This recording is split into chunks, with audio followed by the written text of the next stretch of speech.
নমস্কার বন্ধুরা, কেমন আছেন সবাই? আশা করি সবাই ভালো আছেন। আমিও ভালো আছি। আজকে আমি তৈরি করব কাঁচা আমের জেলি আচার। আর এই আচারটা খেতে খুবই টেস্টি। আর এই আচারটা বাচ্চা থেকে শুরু করে সবার খুবই পছন্দের। তাহলে চলেন কী করে আচারটা আমি তৈরি করছি সেটা দেখিয়ে দিই। সামান্য কিছু উপকরণে তেল ছাড়া আমি এই আচারটা তৈরি করছি।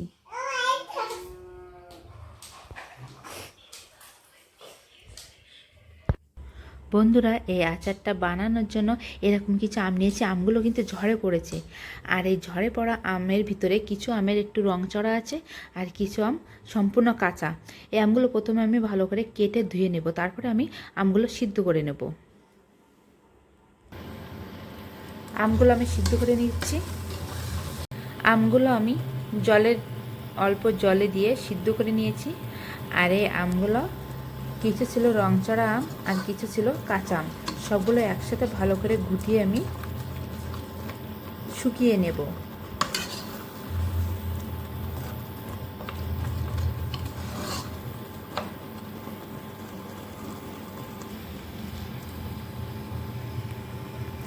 আমগুলো আমার ভালো করে সিদ্ধ হয়ে গিয়েছে। এবার আমি দিয়ে দেব চিনি। চিনির পরিমাণটা একটু কম বেশি হলেও কোনো সমস্যা নেই। যেহেতু আচার, সেই জন্য একটু টক মিষ্টি মিষ্টি হলেও আচারটা ভালো লাগে, আবার একটু মিষ্টির পরিমাণ বেশি হলেও আচারটা ভালো লাগে। যার যেমন পছন্দ মিষ্টি, সে ততটুকুই মিষ্টি দিলে কিন্তু পারফেক্ট আচার হয়ে যাবে।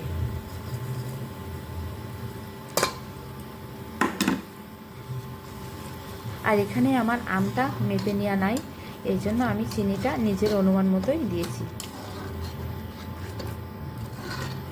এবার অনবরত আমি ঘুরতে থাকবো আর চিনিগুলো ভালো করে মিশিয়ে নেব। আর লক্ষ্য রাখতে হবে আচারটা যেন তলায় লেগে না যায়।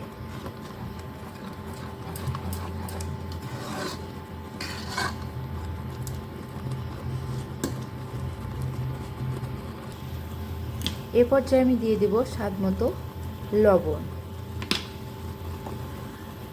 আর একটু হলুদ দিয়ে ভালো করে এবার আমি মিশিয়ে দেব।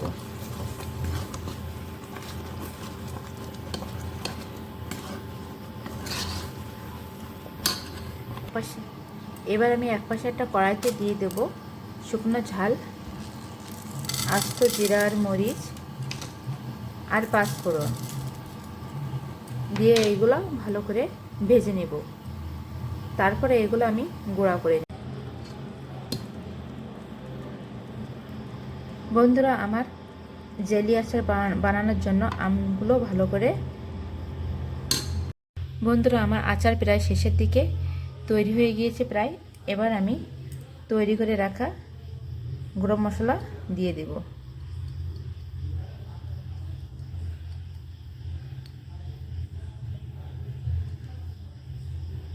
তারপরে এই মশলা ভালো করে আমি মিশিয়ে দেব।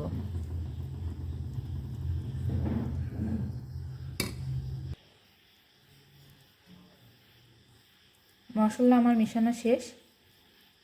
আমার আচারটাও রেডি হয়ে গেল, আমার আমের জেলি আচার। আর এই আচারটা খেতে কিন্তু খুবই টেস্টি।